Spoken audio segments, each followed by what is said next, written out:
This horrifying picture was taken just moments after SP-7551 East ran away down the grade before crashing into Duffy Street on May 12, 1989, only for disaster to occur once again just 2 weeks after the train derailment, when a massive fire spreads through the neighborhood, creating a scene of total chaos.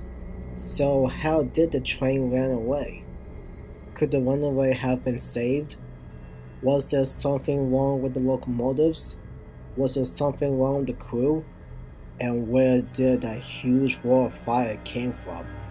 Well, let's get to the bottom of it and dive into the story of the 1989 Cajon Pass Runaway, also known as the 1989 San Bernardino Disaster.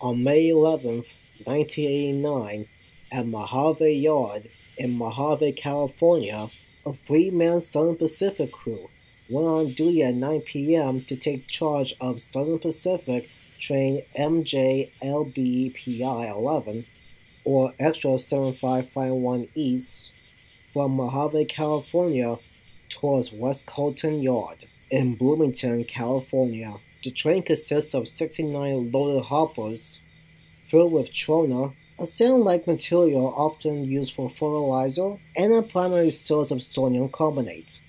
3 locomotives were at the head end at that time: SP-45Rs, 7551, 7549, and SC-40T-2, 9340. In charge of SP-7551 East was 43-year-old Frank Holland. He had almost 15 years of experience working for the Southern Pacific. Before he became an engineer, he held positions for field attendant, laborer, and fireman before becoming engineer on November 28, 1986. Frank was also an excellent and experienced railroader in his own rights. In September of 1988, he had made a trip from Tehachapi towards Bakersfield with a supervisor, basically being familiar on how to descend down the grade. As time went on, his training on how to safely descend down a grade has really improved, starting on handling trains with 6,151 tons to 8,900 tons. Now, I'd like for you to keep that in mind. You may want to remember them for later. The 2 men joining Frank Holland for this trip are 35-year-old conductor Everett Crown and 43-year-old brakeman Alan Reese. Like Frank Holland, those 2 were also considered to be excellent and experienced workers in their own rights. Those 2 men, in fact, had more experience working for the Southern Pacific than engineer Holland, with 17 years each behind them, with conductor Crown starting out as a brakeman before eventually promoted as conductor on April 15, 1975. Unfortunately, there was a problem. SP-7551 was totally dead and couldn't start. The crew had no idea how 7551 died, nor no one ever told them that it was dead, so they had to borrow an engine to become the new leader. The locomotive in question is SC-40T-2 8278, but still kept the symbol 7551 East, despite 7551 no longer becoming the leader.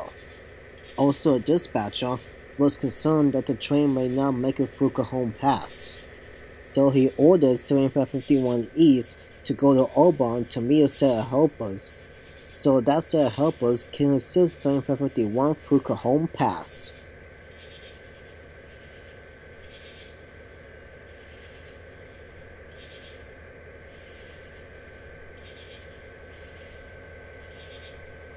SP-7551 East soon departed Mojave Yard at 12:15 a.m. the very next day on May 12, 1989.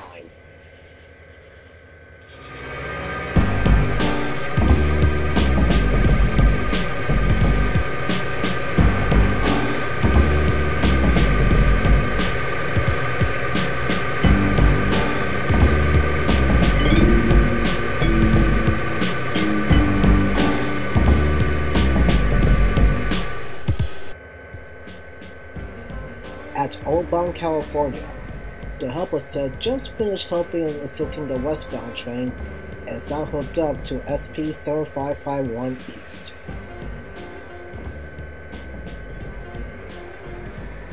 The helpers consist of SP-SC45R 7443 and SC40T-2 8317.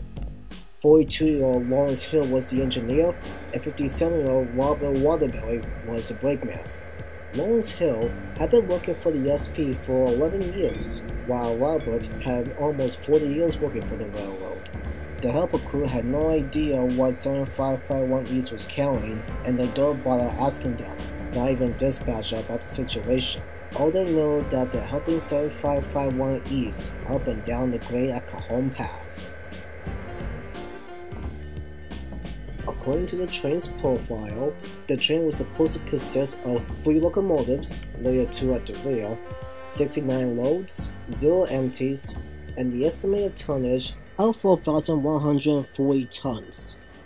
In reality, the crew had no idea that the tonnage profile was wrong. We'll come back to that very shortly.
As SP-7551 East continues eastward, let's take a break from the train and break down the details that are about to lay up to this disaster.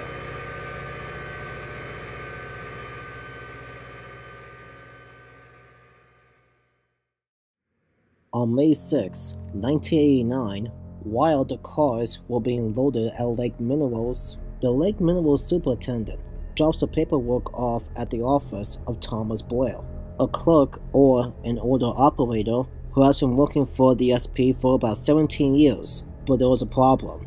He noticed that the weight was not filled in. By the time he realized this and was looking for the superintendent, he had already left. Instead of calling the company to find out the weight tonnage, he decided to take an educated guess instead. So before the accident, he listed each cars to weigh at 60 tons each. So times that by 69 cars equals 4,140 tons. But after the accident, the real math was done. It was actually 100 tons each, which equals 6,900 tons. Now, although it was a 2,760 ton difference, let's pause here and back up a little bit. Looking back at the NTSB report, in September of 1988, just 1 year before the accident, Engineer Horn was being trained by his supervisor to handle trains through the grade, especially descending, starting at 6,151 tons to 8,900 tons. So even though the real tonnage was 6,900 tons, Frank will have still able to get the train down the grade safely regardless. So although it's true, the same couldn't be said for what's going on with the 3 locomotives on the head end and 1 in the rear. So let's dive into it. When investigators were looking at the brakes on the locomotives, all the air brakes were working as intended, but were also overwhelmed. However, this came as a shock to many, including 2 investigators, when it was discovered that 3 engines on the head end and 1 in the rear did not have fully functioning dynamic brakes at all. 7551 was totally dead. The only brakes it had was the air. 7549 and 8317 both had traction current but no dynamics. 9340 meanwhile had weak dynamics. So that left 8278 and 7443 to have fully functional dynamic brakes. SP-7551 East was heading for trouble. The crew on the head end and on the helper had absolutely no idea that 1 engine on the head end and 1 on the helper end only have fully functional dynamic brakes and the rest don't. That is just a recipe for disaster waiting to happen. And sadly, that's exactly what's about to happen. So let's move on to the accident itself. The next few miles were uneventful. The train was running right on time as the sun begins to rise.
after they reached the grade. The train's journey up the grade went off without issues, and soon they were descending down the grade. As they were slowly descending, Holland checks with the helper end to make sure if their dynamics are working. 7551 to 7443 over. 7443. You got all of your dynamics? Yeah, I'm in full. Roger that. And just a few minutes later, Holland checks with Alan to make sure if his dynamic brakes are working. Hey Alan. Yeah? What's the dynamics like? Oh, they're revving.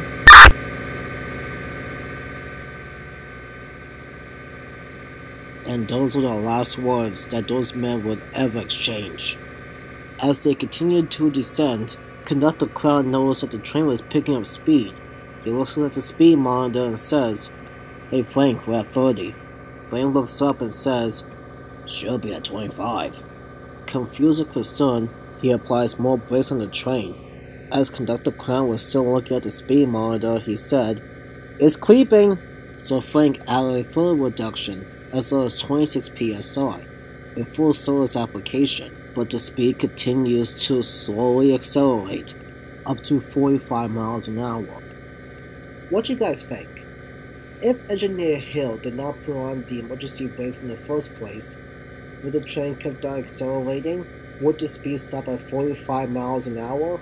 Would the train actually make it down the grade without issues? Would the train have crashed? Let me know in the comments below, but moving on. The helper crew also noticed something was off. Without talking to the head end, the helper crew slams the brakes into emergency stop. Not only it locks the brakes as tight as possible, but it automatically kills the dynamic brakes. And this is what Holland said in an interview years after the accident. Quote, "The train at that point tried to slow down a little bit. A couple seconds later, it was off to the races. It just took off like a rocket. The speed was going up so fast, I couldn't believe it."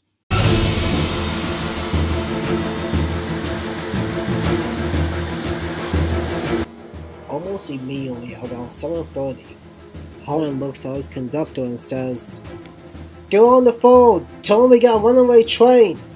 7551 to West Colton! 7551 to West Colton!" It will take 27 seconds until finally SP7551 East gets a hold of the train dispatcher. "West Colton, we have a slight problem. I don't know if we get this train stopped. We're coming out of dike." The dispatcher was confused of what the conductor was trying to say, until Engineer Hill steps in to tell the dispatcher how dire the situation is. "Mayday! Mayday! 7551 West Colton AGYM dispatcher! We're doing 90 miles an hour! 90! Out of control! Won't be able to stop till you hit Colton!" The speedometer stopped at 90 since it was as far as it can go. But clearly the train was going much faster, but we'll get back to that shortly. And there was nothing that the dispatcher can do, and the train would never make it to West Colton. All they can do is just hang on and brace for impact, because a disaster was now guaranteed. Then, further down the line was Duffy Street, and Holland knew that there are several houses literally almost right next to the tracks. One of the former residents from Duffy Street said this in an interview years after the accident. Quote, "My house began to vibrate. The house was rattling so hard, I would have thought that the windows would have broke. It just got worse and worse. By then I realized it was the train." Still accelerating down the grade, Frank looked at his conductor and said, "We're gonna die in that curve!" And at that point, he was literally terrified to death. And Frank Holland was acting the same way. They ran out of options. They cannot slow it down. They can't even bring it to a stop. According to the black boxes, the train was flying down the grade at 177 kilometers an hour. That's converted to 110 miles an hour. 110 miles an hour. That's literally around the same speed you'll see on Amtrak trains on the Northeast Corridor.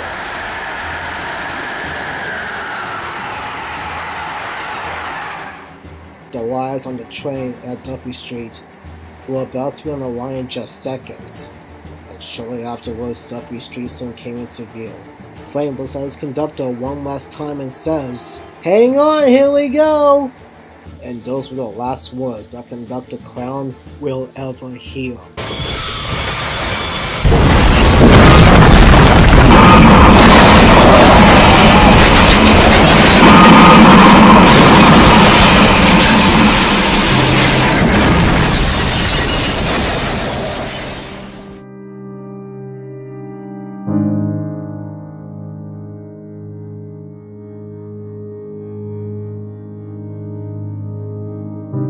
The runaway train finally comes to a stop and derails at 7:36 a.m. The scene was devastating.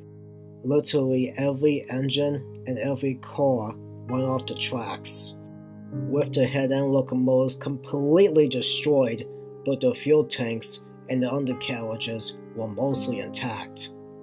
Multiple houses and cars were either severely damaged, suffered minor damage, or completely destroyed. Just imagine the luck of the helper set crew that was still alive and suffered minor injuries when the helper set went off the tracks but stayed upright.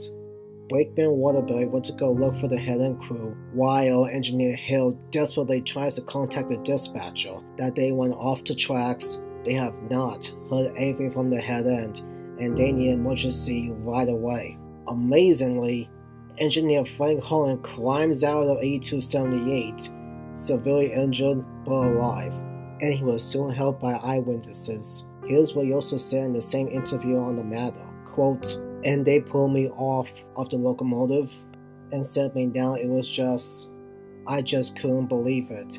The cars were just mangled, the locomotives were destroyed. It was just, an unbelievable devastation." I looked back at that and I went, oh my god, what did I do?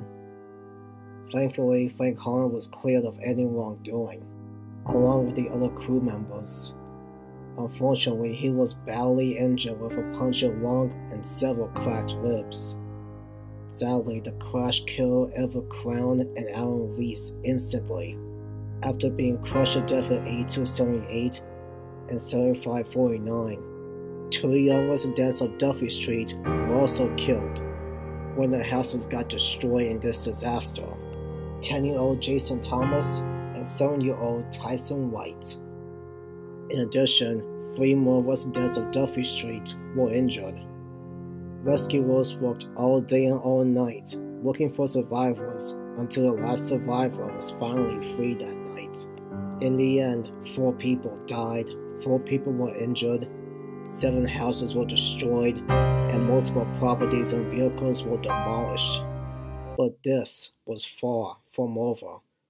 What makes the San Bernardino disaster more tragic is what happened next.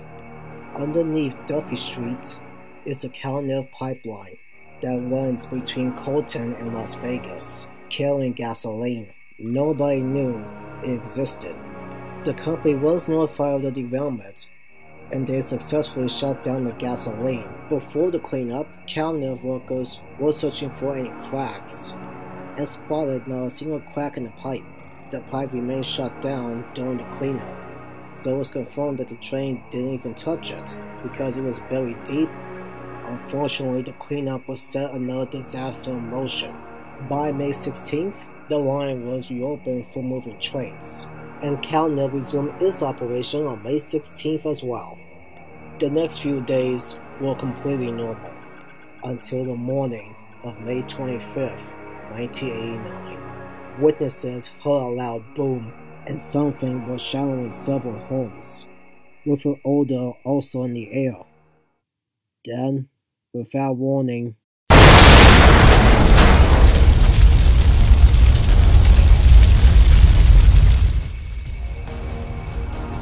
a massive wall of fire spreads through the neighborhood. It was clear something happened to the pipeline. Firefighters soon raced back to the scene to deal with the fire. To make matters worse, Cajon cannot shut down the gasoline, making things even more difficult. The fire was soon under control, but the damage was done. In all, 2 more people were killed while being burned alive in the inferno. 3 more people were injured, some with third-degree burns. In addition, 11 houses and 21 cars were destroyed. In total, 6 people died and 7 were injured from both incidents. The NTSB revealed that either a backhoe or a construction equipment accidentally cracked the pipe open. The wrecking total was over $14 million, or over $31 million today. And after both incidents, the bad consequences began to occur. Lawsuits began pouring in against Southern Pacific and CalNev by the victims and their families, with most being settled out of court. Many families have moved away from that site, and the houses were never rebuilt, leaving a scar of land behind.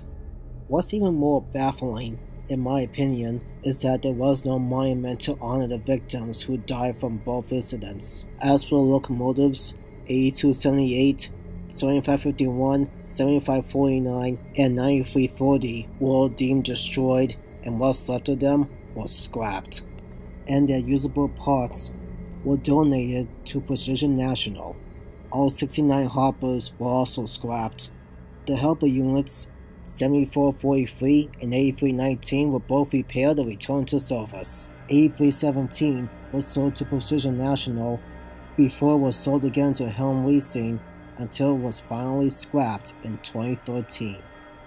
7443 remained in service until it was retired in 2000, and it was sold to the National Railway Equipment Company, where it was rebuilt with 5-foot 6-inch gauge trucks, reclassified as an ST40-3 MP before it was sold off to Brazil.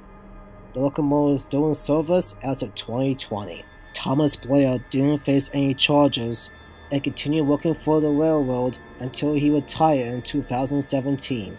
The surviving crew members, Lauren Hill, Robert Waterbury, and Frank Holland, all soon returned to service. Frank Holland continues to ride trains, but never worked his way through Cajon Pass ever again. And this is what he also said in the same interview. Quote, "Psychologically, I just don't think I could take it. I don't think I could relive that. Every time I went down, I would relive it. And I choose not to do that. It'll be just too painful." Frank Holland peacefully retired in 2017. It's been 34 years since the San Bernardino disaster occurred, but unfortunately, 2 more runaways occurred down the grade years later, in 1994 and 1996. And 26 years later, on the very same month and on the very same day, disaster would strike again. But that's a story for another day.